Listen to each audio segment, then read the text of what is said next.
I knew this was going to happen. As soon as that DoorDash driver's name got put out there, I knew some of the more nefarious grifters were going to try to dig up anything they could and try to discredit her and try to make her look like a horrible person. And sure enough, right on cue, good old Pav did that. But in usual Pav fashion, he doesn't have his facts correct. He never does. And yet he runs with them so confidently and doesn't care who he's trashing in the process. So he's trying to draw imaginary lines between the DoorDasher and James Curtis Leonard. And then he even mentioned Farley in his video as well. So we're going to pick up the part of his video where he's trying to tie connections to them through a trailer park. Nisbet was originally arrested last November after he shot and killed 42-year-old Charles McMichael during a confrontation at the Bel Air mobile home park in Moscow. Whoa, wait a minute.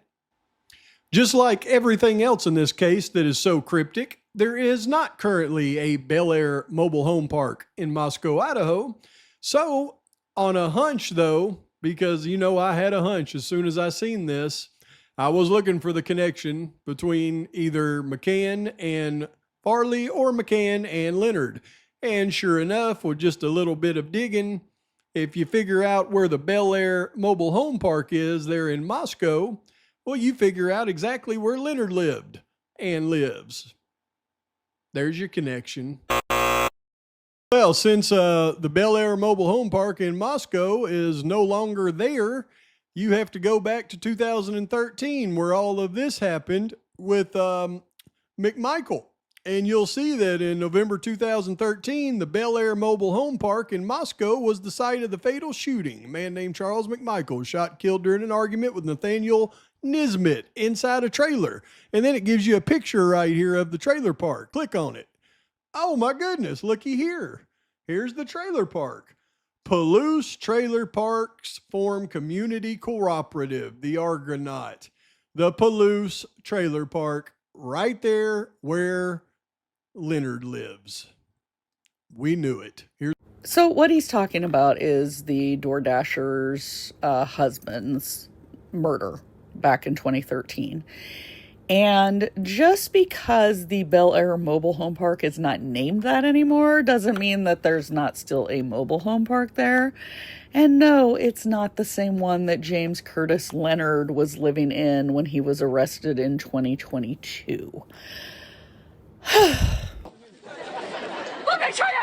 So that picture that you pulled up in that article, had you read it, shows a picture of the Appaloosa RV park. So not the Bel Air RV park, or what was called the Bel Air at the time, or even the Palouse River RV park. And also that article is irrelevant anyway, because it was just talking about how 4 of the RV parks are under the same ownership. So the addresses on those RV parks didn't change. They didn't just suddenly morph locations into one big RV park. They're still all separate RV parks. Some of them have different names now. And just for reference, this is where the Appaloosa RV park is at. It's on Old Pullman Road, almost to the state line with Washington and Idaho. Now, yes, where Nisbet shot the DoorDash driver's husband was at the former Bel Air mobile home park, but the address is the key. And in usual Pav fashion, you didn't research addresses, did you? So had you, you would have seen that that's 1751 North Polk Extension. Now, if we look at an article about James Curtis Leonard, since you're trying so hard to connect the DoorDasher to him, he was arrested at the 600 block of Palouse River Drive. Doesn't seem like those trailer parks are at the same address now, does it? And guess what, Pav? That's because they're not. If we start up here, and it says Del Air Mobile Home Park, the road up there off that extension is actually called Del Air. But if we travel along this map, you'll see that it's an 8-minute drive down to the trailer park that James Curtis Leonard was living in 2022. So they definitely are not the same trailer park. Right here. This is the Palouse River trailer park on West Palouse River Drive. Okay? Actually, they call it the Palouse Hills Community RV Park, not Palouse River. So you can see there's quite a distance away between the one that used to be called the Bel Air RV Park, where the DoorDash driver's husband was shot, and the one James Curtis Leonard was arrested in. Now, the other thing is, you don't seem to mention that the trailer park that the DoorDasher's husband was shot in that wasn't where they were living. That wasn't their trailer. He was helping Nisbet's estranged girlfriend change the locks to her trailer. So that wasn't the DoorDasher's trailer. That wasn't her and her husband's trailer. So at that Bel Air trailer park, that was Nisbet's estranged girlfriend's trailer. But, you never read the articles or actually do the research, so I didn't expect that you would know that. Or I've already connected you through the meth world to Leonard. Looks like maybe that DoorDash driver might not be as innocent as we thought. Now you're trying to claim she was connected through meth to James Curtis Leonard, but you couldn't be more wrong again. Okay, first of all, the DoorDash driver has no meth arrests or convictions on her record at all. None.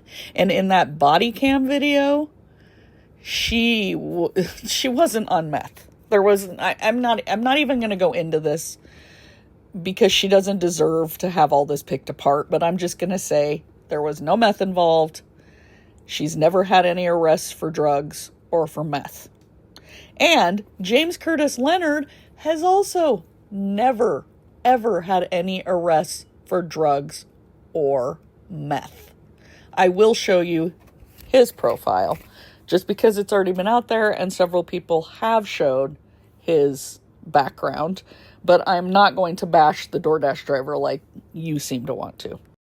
So if you look at James Curtis Leonard's record, he's got infractions, divorce, small claims court, and there's a couple criminal things on there. Well, we know that some of these criminal things were the manslaughter, when he got jealous and murdered the boyfriend of a girl that he was also interested in. And I'm not dismissing what he did. I'm not saying this guy is a saint. He's not.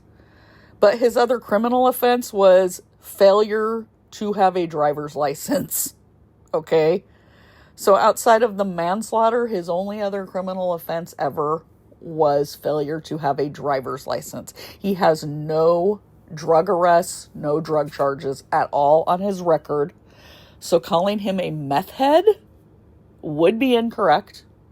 Yes, you can call him a criminal. You can call him a convicted murderer. Well, convicted murderer because he was convicted of manslaughter. But you can't call him a meth head. And you can't say that the DoorDash driver was a meth head also. And you can't draw any dots between her and James Curtis Leonard because there are none that exist, at least that are findable.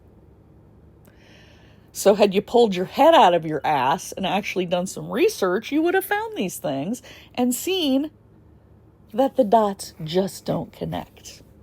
It's time to talk about what we learned today. So what we learned today is that the DoorDasher is not a meth head.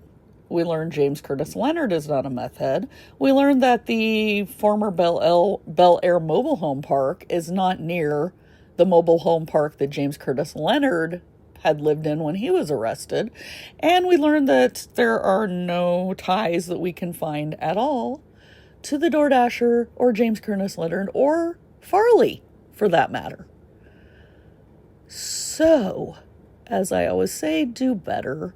And please leave the DoorDasher alone. Okay? She doesn't deserve this.